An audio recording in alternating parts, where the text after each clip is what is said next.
Suki Kerry. Yan sir, morning sir. Saan tayo galing sir? Baliwag. Ako po Baliwag. kahapon. Pangalan niyo po? Jason Fajardo po. Sir Jason.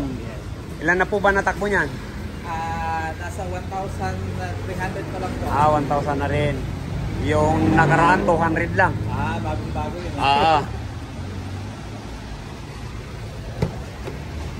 Ayan. Kasi ito po, ayan, may aircon lang sa unahan. Sa likod, wala. Kaya pag kawawa naman yung sa hulihan, ayan. Wala pang accordion, sir? Meron na? Meron na. Meron na. Ayan. Ayan, ayun. Anong ano to? Anong body to?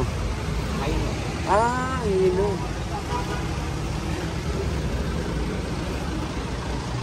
Ayan na naman tayo. Kasi yung body po nito mang iba-iba. Pero yung huling ginawa namin, almasura. Ayan. Saka wala ngang butas, oh. Meron na siya. Naglagay na. Oo. May abang na siya. Sige, aircon natin to. Iwan na lang to ni sir. Ayan. Ayan, parati na. Baka mamaya pag nagkarga pa tayo, saka yan lumamig mauulit pa tayo ng karga ng preyon. Mabuti na, check.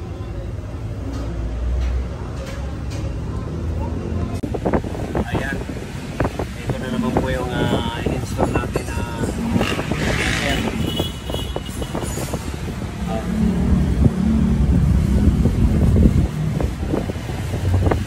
mga ganito mga bago. Hindi po kami nag-install ng aircon nito na walang condenser. Yan. Karamihan po yung mga na-encounter namin na nagpakabit ng aircon na walang condenser, sibak na po ang compressor, mga tracker wires. Kaya sabi ko nga, hindi kami nag-i-install ng aircon na walang condenser. Laking bagay po yan. Huwag po nating iisipin na maliit ang compressor. Alin maliit ang compressor? Ito yung Tamiya. Diba? Tamiya nga po, dinodoble rin natin yun. Ito pa. Kaya sana may makakuha sa mga diskarte namin ng Rocker Oils. Ayan, gagawa naman po tayo ng Y para papunta naman doon sa likod. Nahinang na natin, paikot.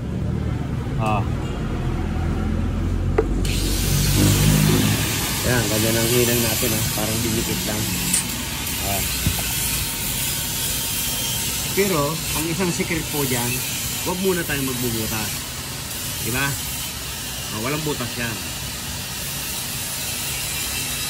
Saka tayo magbubutas pag nakahinang na, diba? Hinang muna natin yun.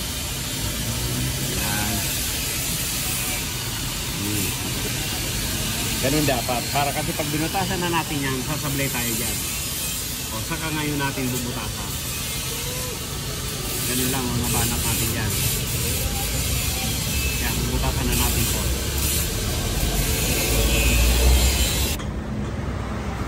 Ayan, 3/8. Yan, ganun din po yan. Ganun din gagawin natin dyan. Parehas lang yan ng yung 5/8.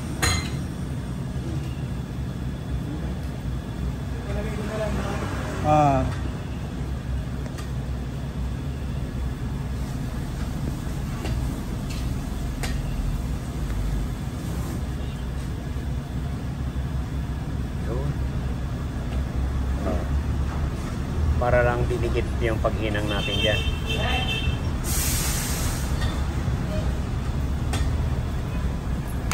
Okay. Ayan, yan na po. Pinutas na natin. Pagkahinang saka natin bubutasin. Ayan, binalik na po natin yung hose. Ayan. Pag susuki yan, dito lagi tayo maglalagay ng Y. Kaya minsan, may nagpa-check sa akin ito, sa iba ginawa. Hindi ko makita-kita kung saan naglagay ng Y. Kaya ito, yan. Kinabit na rin natin yung condenser. Yan, check natin.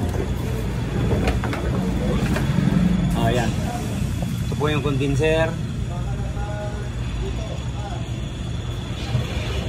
Ayan. Kinabit na rin natin yung linya ng hose. Yun. Yan na po yan. Yung electrical.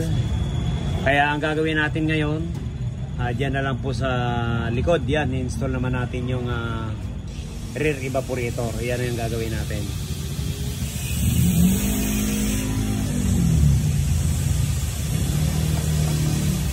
Ito po, nakaabang na po yan papunta dun sa taas. Ito yung isa, yung nandun na 5.8, yun. Papunta na yun dun sa taas. Ayan. Yan na po yung setup natin dyan.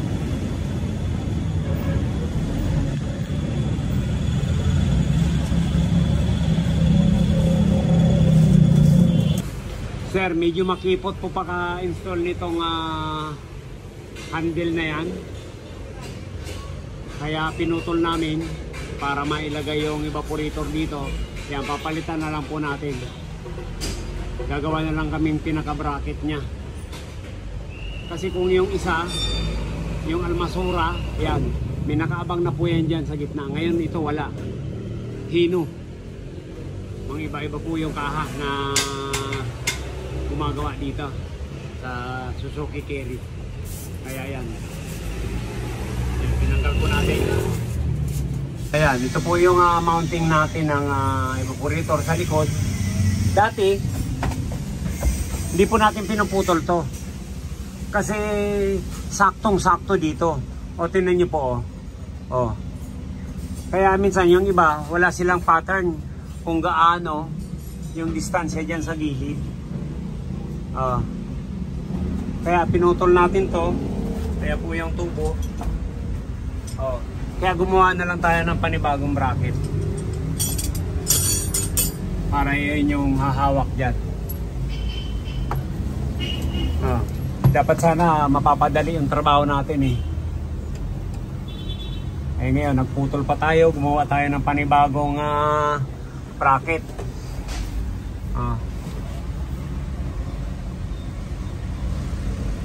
Pero yung almasura, yan, meron na pong nakalagay dyan, nakaabang na bracket. Kaya malaking trabaho pa yung ginawa natin. Tinanggal ko pa yan. Para ma-extra ko yan sa loob. Imbis na yan, dapat naglilinya ron sa kabila. Tinanggal pa natin to. Pero okay lang. Ayan. Gamit na natin. Ayan, iyan na po yung hose na ikakabit papunta dun sa expansion valve. Ayan, galing sa taas papuntang baba. Ayan. Ayan po yan yung big press dyan sa butas para iwas tayo sa gas-gas. Ayan.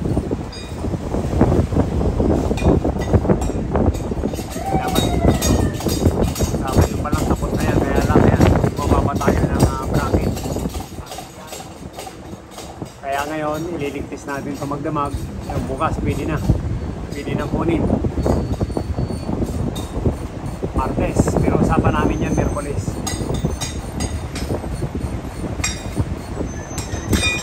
Ayan. Nakabalot na po. Yan, babalutan na lang natin yung puti. Yung drainage para hindi gaanong kita. Ayan, okay. Liligtis na tayo.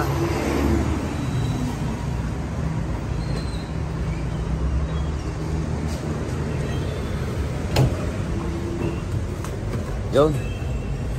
O, ayan po. Ayan, dito pumunta yung galing dun sa taas. Para bukas, yan, kakarga na natin yan. Pwede nang kunin. 215, yan. Okay.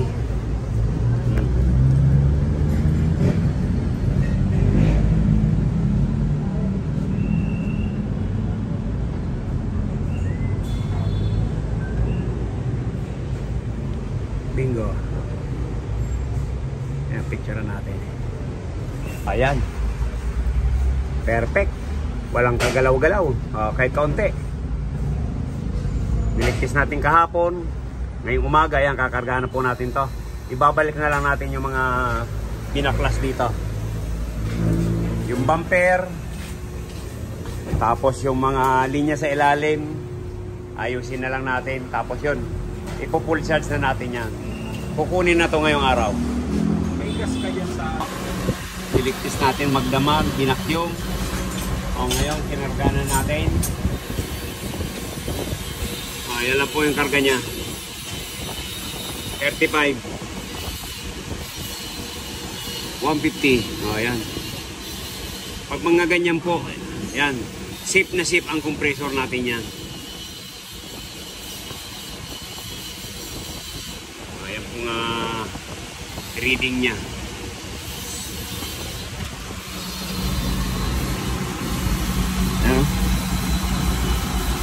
Parang yellow-yellow. Okay. Ayan. Ito po ang dito natin ang lamig dito. Hino auto body. Yan. Wow. Ang lamig. Ang lamig. Ayan po yung lamig dito sa likod.